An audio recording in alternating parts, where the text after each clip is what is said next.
નમસ્કાર, સમાચાર બુલેટિનમાં આપનું સ્વાગત છે. રાયપુર ખાતે ગૃહમંત્રી રાજનાથસિંહે જાહેર કર્યું છે કે ડાબેરી ઉગ્રવાદને ભરી પીવા માટેની વ્યૂહરચના વધુ કડક અને જલદ બનાવવા માટે મોદી સરકારે 8મી મેના રોજ મહત્વની બેઠક બોલાવી છે. સુકમા નક્સલી હુમલાને ઠંડે કલેજે 25 જવાનની હત્યા કરવાનો કેસ ગણાવતા ગૃહમંત્રીએ પ્રણ લીધું હતું કે બહાદુર જવાનની શહાદત એળે નહીં જાય. છત્તીસગઢની રાજધાની પહોંચીને ગૃહમંત્રીનો કાફલો સીધો માના છાવણી ગયો હતો, જ્યાં શહીદ જવાનોને લશ્કરી પ્રણાલિકા પ્રમાણે સન્માન વડે શ્રદ્ધાંજલિ આપવામાં આવી હતી. રાજ્યપાલ બલરામદાસજી દાસ ટંડન તથા મુખ્યમંત્રી રમણસિંહ આ પ્રસંગે હાજર હતા. રાયપુરની સરકારી હોસ્પિટલમાં દાખલ કરાયેલા ઘાયલ જવાનોની તબિયત પૂછવા માટે પણ ગૃહમંત્રી ગયા હતા અને તેમની બહાદુરી ઉપર સમગ્ર દેશને ગર્વ હોવાની ભાવના તેમણે પહોંચાડી હતી.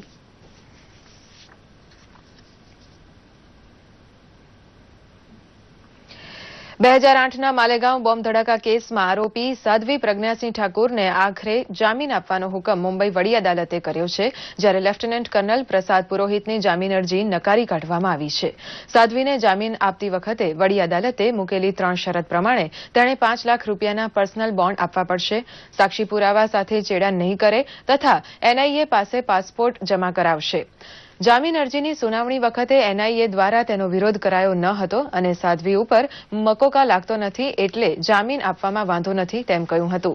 માલેગાંવ બોમ્બ ધડાકામાં 7ના મોત અને 101 ઘાયલ થયા હતા.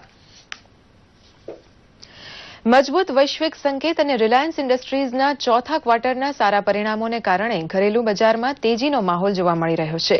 દિવસભરના કારોબારને અંતે શેરબજાર સૂચકાંક 287 પોઈન્ટની વૃદ્ધિ સાથે 29,943ની સપાટીએ બંધ રહ્યો હતો.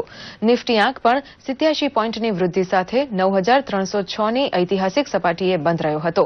પહેલી જ વાર નિફ્ટીએ 9,300 પોઈન્ટની સપાટી કુદાવી છે.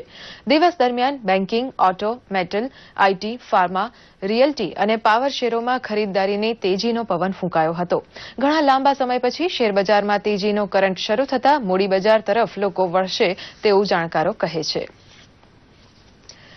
તાપી જિલ્લાના ઉચ્છલ તાલુકાના મેરકોટ ગામે પ્રાથમિક શાળાના ઓરડાની દિવાલ ધસી પડતા 2 બાળકો સહિત 3 વ્યક્તિના અપમૃત્યુ થયાની ઘટના પરત્વે મુખ્યમંત્રી વિજયભાઈ રૂપાણીએ શોક અને દિલસોજીની લાગણી વ્યક્ત કરી છે. ઘટનામાં 4 વ્યક્તિને ઈજા પણ પહોંચી હતી.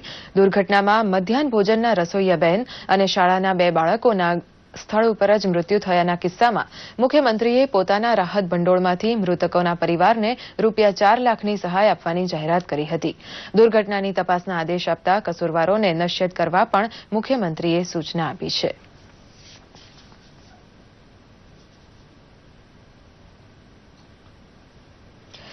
મોદી સરકાર સાથોસાથ ગુજરાતની રૂપાણી સરકાર દ્વારા દિવ્યાંગ ભાઈ બહેનો માટે શરૂ થયેલી લાભદાયક યોજનાઓનો ફાયદો તેમના સુધી પહોંચે તે હેતુસર ધોરાજીની સરકારી હોસ્પિટલ ખાતે દિવ્યાંગ કેમ્પનું ખાસ આયોજન કરવામાં આવ્યું હતું.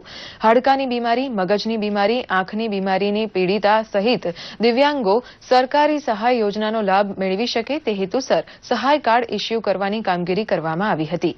દિવ્યાંગોને સરકાર સહાય કાર્ડ કઢાવવા આમ તો જિલ્લા કક્ષાએ જવું પડતું હોય છે, પરંતુ જિલ્લા સમાજ સુરક્ષા વિભાગના અધિકારીઓએ કેમ્પ યોજીને દિવ્યાંગોને સહાય કાર્ડ કાઢી આપતા દિવ્યાંગો પણ ખુશ હતા.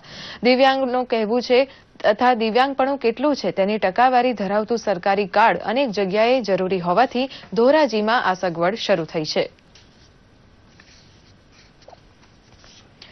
કાળઝાળ ગરમી વચ્ચે અરવલ્લી જિલ્લામાં છેલ્લા 3 દિવસથી વાદળછાયું વાતાવરણ જોવા મળી રહ્યું છે, ત્યારે પાકને આ વાતાવરણથી નુકસાન ન થાય તેવી ખેડૂતોને ચિંતા સતાવી રહી છે.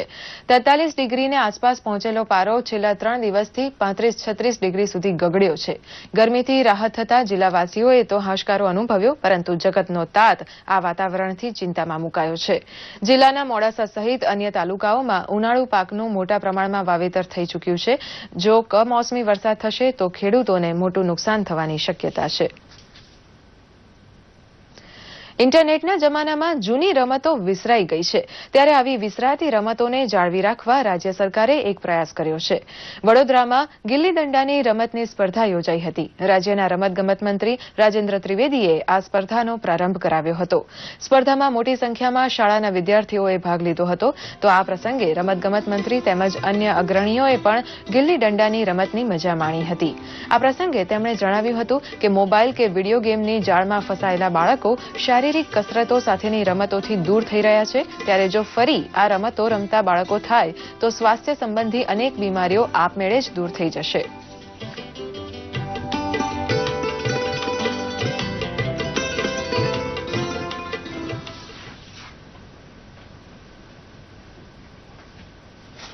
અને આ સાથે જ આ સમાચાર બુલેટિન અહીં સમાપ્ત થાય છે. નમસ્કાર.